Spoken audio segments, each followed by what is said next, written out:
everyone, Dave here, and today we're making the world's best nacho recipe. Well, at least according to Google. On this YouTube channel, what we do is we search for the world's best whatever recipe, and then we go with whatever Google recommends as the #1 result. And it looks like today the world's best nachos come from Simply Recipes, 4.9 stars out of 30 reviews.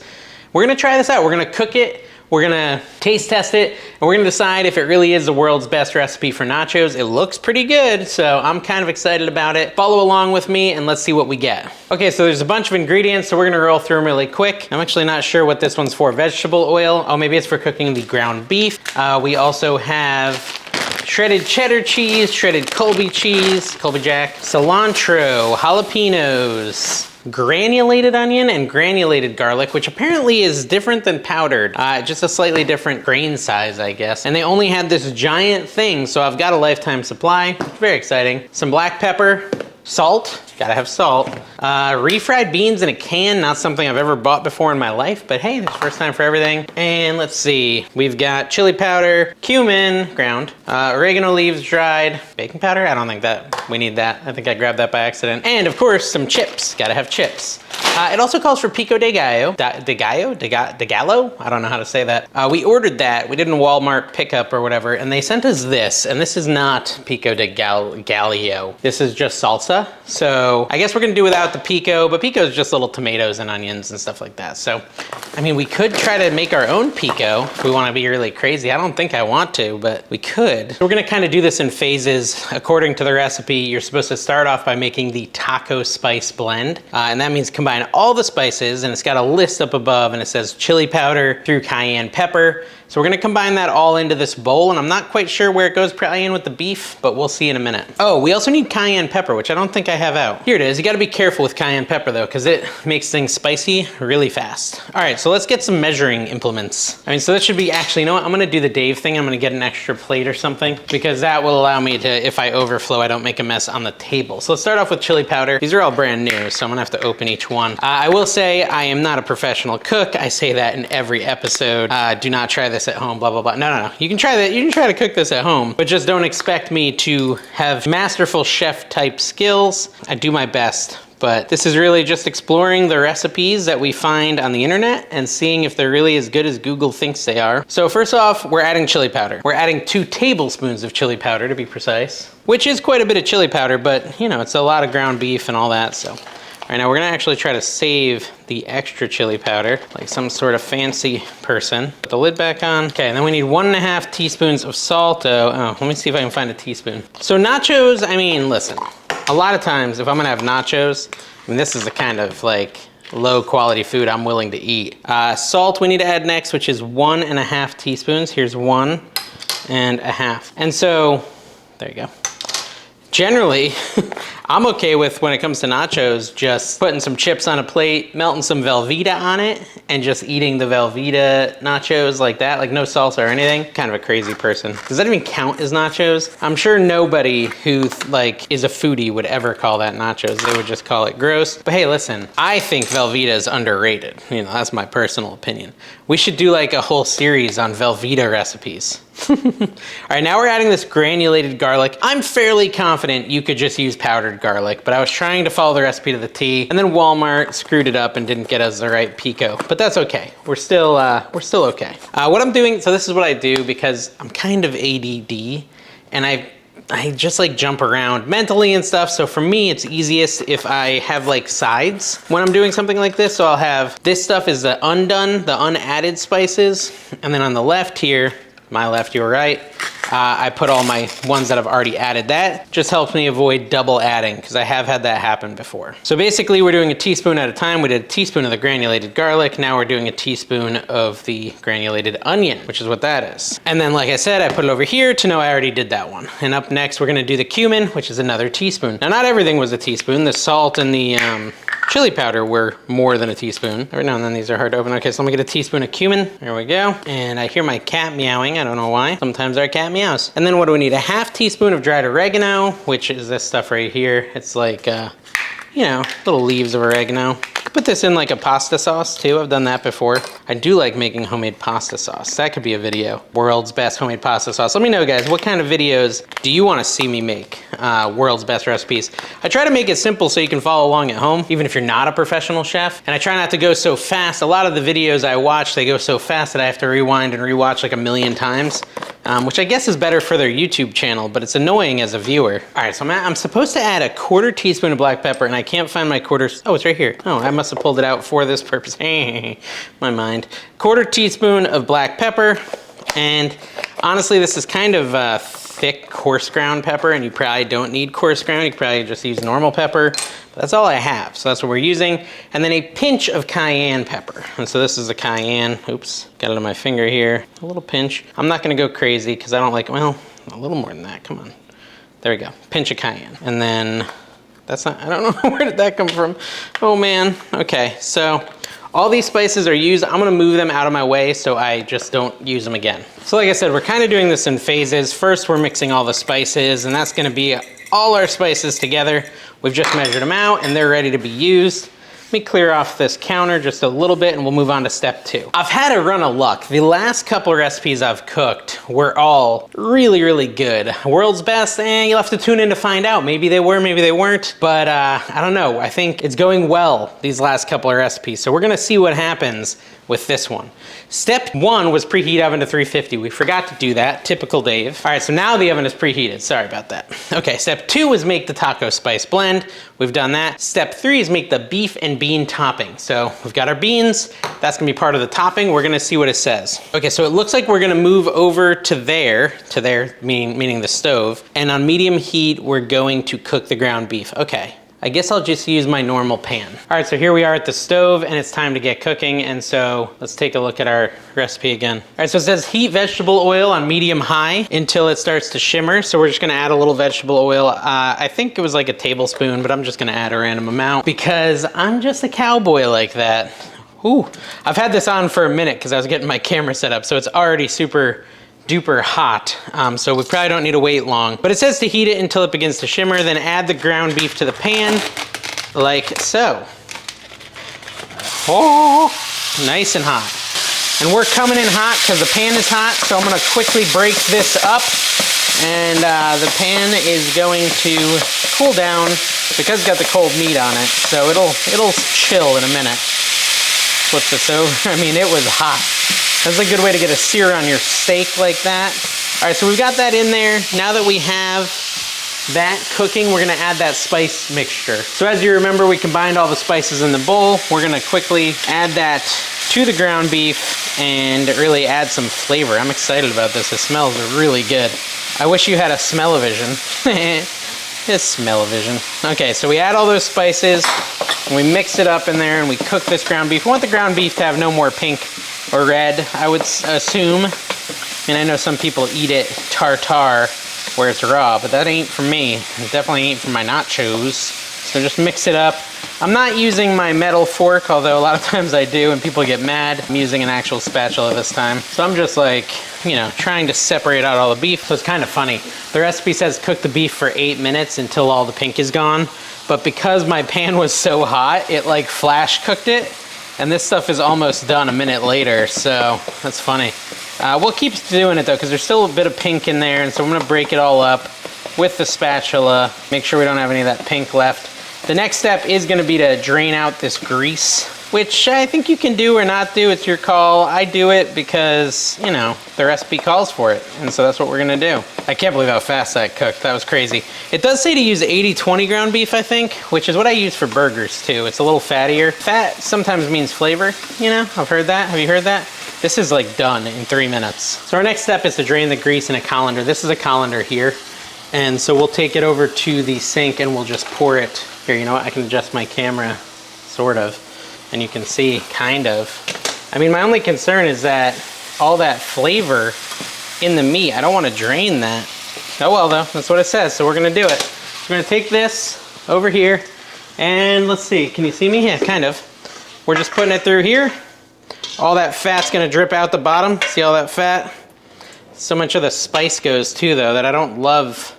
I don't love that. I would have maybe preferred, that's what I would have preferred, I'll tell you what. I'll tell you what, sound like Hank from King of the Hill. What I would have done if I was, you know, this was my own, like, cooking this for my family, I probably would have preferred to cook the meat first, drain the fat, then add the spices. I mean, that's an option.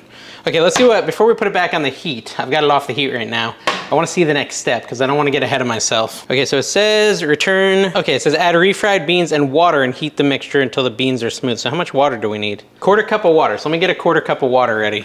You know, I watch these cooking shows with like Gordon Ramsay and all these pro cooks, and they're always like doing 80 things at once. I'm okay at doing multiple things, but okay, so it says 16 ounces of refried beans, so I only need one of these. I'm okay at doing multiple things at once, but if I can avoid it, I will. So that's why I'm like putting this on and off the heat. All right, so let's add the refried beans. I already added the water. Come on, refried beans, come out of the can. Come out. There we go. I don't want to overcook it, so I'm trying to be careful. There we go. The refried beans always look pretty gross. Uh-oh. Dropping metal into the meal. Everyone likes a little metal in their meal. Not really, don't cook metal. Well, don't eat metal. Guess you can cook metal, but don't eat it. Actually, I don't even know if you can cook it because it'll probably be fumes. Anyway, so we're adding 16 ounces of refried beans and then we're gonna mix that in really quick. And I guess we're cooking refried beans now. I've never cooked refried beans. This is a first for me, so it's gonna be interesting. We added a 1/4 cup of water too, don't forget that. So at this step, you're combining the beef with the 1/4 cup of water, with the refried beans, and you're making it into like a nice, you know, diarrhea soup. Not supposed to talk about body stuff while you're cooking. But you know, I'm just very immature, so I can't help it sometimes. Ugh, I got this on my finger too. Okay, so basically it says I'm supposed to keep cooking this. Heat the mixture until the beans are smooth and warmed through. And then I'm gonna reduce the heat to low and leave this mixture basically at a simmer on the stove for a while until my chips are ready. So that's kind of interesting. This is starting to kind of combine and look pretty good. Look more like food than it did before. Yeah, you know, this is actually not too expensive of a meal too. And you know, with grocery prices being crazy, this is a decent, you know, big meal for a family or something. Refried beans were cheap. Chips are, you know, kind of expensive, but I guess you could put it on rice or something. I don't know. You really want chips. I mean, this is a nacho recipe. You want to put it on chips. Okay, so that's good. I'm gonna let that set. I'm gonna set it at low. I'm gonna change the oven to low and we're gonna let that cook at low. Look at that, it's like, it looks like it's pulsating and like it's having a baby, like something out of Gremlins or something. It's kind of crazy. Is there a simmer option? I want this to be as low as possible. There's a melt option.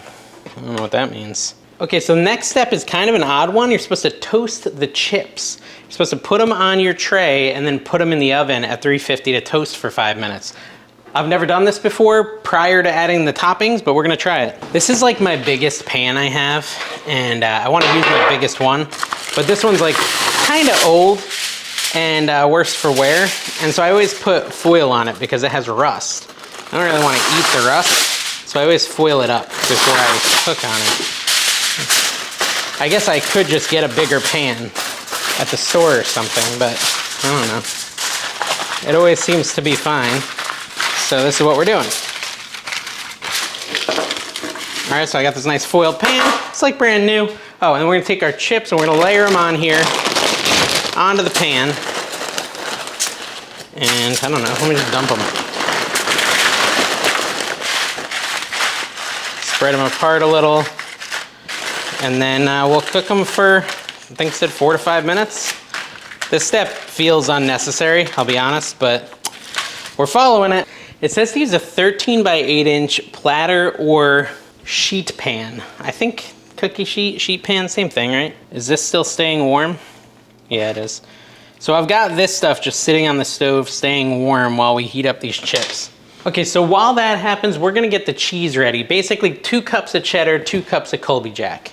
All right, so the cheese is gonna go on to the chips, probably in between the beef, because the beef is all greasy, so you probably do the cheese. Well, I mean, we'll see. I guess I don't need to speculate. We're just gonna do this thing and see what happens and see if we get the world's most fantastic nachos. Okay, I'm making a huge mess. 1 cup of sharp shredded cheddar. Now, yeah, I don't think it needs to be sharp either. It happens to be sharp because that's what we got, but just any grated cheddar would do. And then 2 cups of Colby. Let's see here. And I'm doing heaping cups because this doesn't really need to be a science thing. It's like, you know, when it comes to like baking powder, baking soda, salt, flour, whenever you're doing like a baking any sort of baking, you have to be really specific with your measurements because there's like chemistry involved. When it comes to cheese, cheese is cheese. You can always put more, you can put less, doesn't matter. My dad made me this cutting board a while back. We're gonna use it while the chips are warming up, we got a little time. We're gonna slice up a jalapeno, slice up a little cilantro. I think it wants a 1/4 cup of cilantro.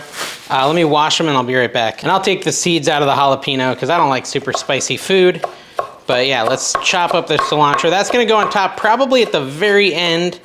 The jalapeno might go on before we cook it. All right, our 5 minutes is up, so we're gonna pull the chips out. I got like jalapeno in my lungs and make my eyes water. And my throat hurt. It also says you can use pickled jalapenos, which if I had seen, I probably would have gone that route because I prefer that. I also didn't need to cut that in half. You could just do like circles of jalapeno. But anyways, we've got that ready. We'll put that to the side and pull out the chips from the oven and see what the next step is. So this is interesting. The chips are kind of sweating a little. Interesting. Okay, so it says, let me see what the next step is. I just brought my camera over here so I don't have to move the other camera because it's a pain. It says remove the pan from oven and top with 1/2 of the shredded cheese. Okay, so I'm gonna mix my shredded cheeses up because I just put them into this bowl, but I don't want it to be like all Colby, although it doesn't really matter because at the end of the day, it's gonna be evenly spread. So anyways, mix that all up and then sprinkle 1/2 of it on the chips. And it says that the cheese will melt a little because the chips are so hot. So that makes sense. That's, you know, logic agrees that if you put something on a hot thing, it could melt if it's a meltable item. Okay, so that's probably about 1/2, right? Wouldn't you say? So this recipe is a little confusing. It doesn't really say what to do. I guess what it's saying is add the beef mixture now. That's the only way I can translate it, is it wants me to add this stuff on top of the cheese. So I'm gonna say with authority that that's what you do, because I'm trying to help you guys cook this and I can't, you know, if I'm hesitant, then why would you ever trust me? So I'm pretty sure this is what it wants you to do next. You add the beef. I've done different versions of this where you layer the cheese and layer the beef, and I thought it might have me do that because that's what I've done in the past with other recipes, but this one seems to want me to just put all the beef on now, which, okay, I'm fine with that. The more the merrier when it comes to beef. I'm trying to spread it out evenly, but it's not going that swimmingly. Swimmingly. Just get it all up in there. I'm sorry about the angle on this. You know, it's kind of a rush thing. I don't want to like ruin anything, and my cameras are hard to move around. All right, so after the beef and bean mixture, we add the rest of the cheese. And then after this, we throw it in the oven for 5 to 10 more minutes. I think it said 5. I don't know why I said or 10. 5 more minutes after this. Okay, so and perfect. So let's put this in the oven. Complete with fancy transition to oven view.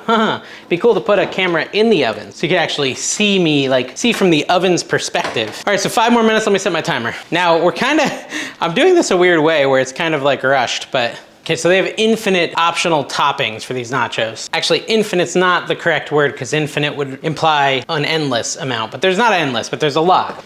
And I don't have all of them, but they include, as far as options go on this recipe, guacamole, salsa, which I guess salsa I have by accident. I also have guacamole that I made from scratch, so we can put that on there. Sour cream, I always like sour cream on my nachos, so we definitely have that. Oops, and I'm hitting the guacamole with it for no apparent reason. But it also mentions things like shredded lettuce, sliced green onions, black olives, corn, hot sauce. I didn't get all that prepared. I'm just going with the core recipe, which is the nachos, which should be done any second now, and we will get to see if they're the world's best nachos. And while this was like kind of a rushed kind of thing because I got ahead of myself a few times and I started things before I should, overall, this went really well. This recipe, cooking this, went really well, and we didn't have any big mistakes. I almost always have at least 1 or 2 mistakes, guys, so it's exciting when we don't mess up. 3 seconds on the clock. Okay, so let's hope there's some awesome sizzle. Well, honestly, it could use a little more. The cheese is not fully melted yet. Maybe we'll give it 1 more minute. All right, nachos are done. They look pretty decent. The cheese didn't melt quite like I wanted to, but that's because I didn't shred it myself. If you shred it yourself, it's always a little better. I'm pulling out my camera so I can get a picture for the thumbnail, guys. You need to have a thumbnail picture. Are these the world's best nachos? You guys are about to find out. Everyone else who sees that thumbnail has to wait and see until they watch it. Okay, so now we're just gonna throw some jalapenos. Am I supposed to have cooked the jalapenos, Tina? Sorry, my wife just walked in. I don't know. No, I think it said to top with your favorite. Top with the jalapenos. All right, so we're topping with jalapenos, and we're also gonna put the cilantro on there.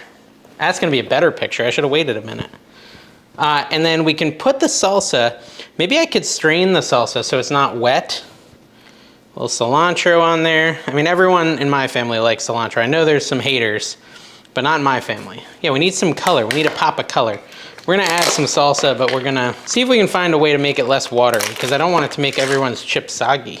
Okay, so since I don't have pico, I'm just kind of straining this salsa so I can get some tomato up on here. And this is kind of working. It's kind of working. Pico de gallo is like, what is it, onions and, yeah, so pico de gallo is basically tomatoes and onions and cilantro and stuff like this, but just not so watery. So basically I'm de-watering the salsa to get the pico effect, even though I don't have pico. See, look at that, guys. I'm being creative and I'm solving problems in my own little way, and no one will even know I didn't have pico. Well, maybe they will. This is a mild salsa. It wouldn't work so well if it was a hot salsa because it would add a significant amount of spice, which would be fine if you like that, but I'm trying to have this be a people-pleasing nacho recipe, including for my kids, and so they don't really like spicy. Actually, they'll probably pick the jalapenos off theirs too, now that I think about it. All right, so this is the nachos, guys. They're done. We're gonna try them. We're gonna see if they're the world's best nachos. So I'm just gonna grab one here, and I wanna get some of that tomato on there. I'm gonna get a little bit of all the toppings. I'll just add it myself. A little salsa. I'd like to try with sour cream too. We'll do that in a minute. Let's try this.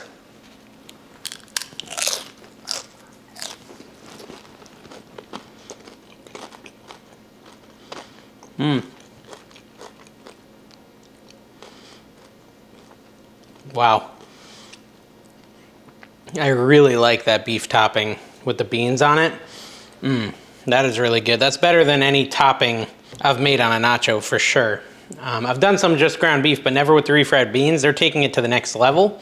Maybe I'll try with a little sour cream. That's how I normally do it anyways. I'll take 2 chips here. You guys can just watch me enjoy. All right, some salsa on there. Should we throw a little guac? A little guacamole on there. We're really gonna take this to the next level this time. And then the chip, and now we're really gonna, oh wait, did we get salsa? We didn't get salsa, hold on. This is more than I can fit in my mouth.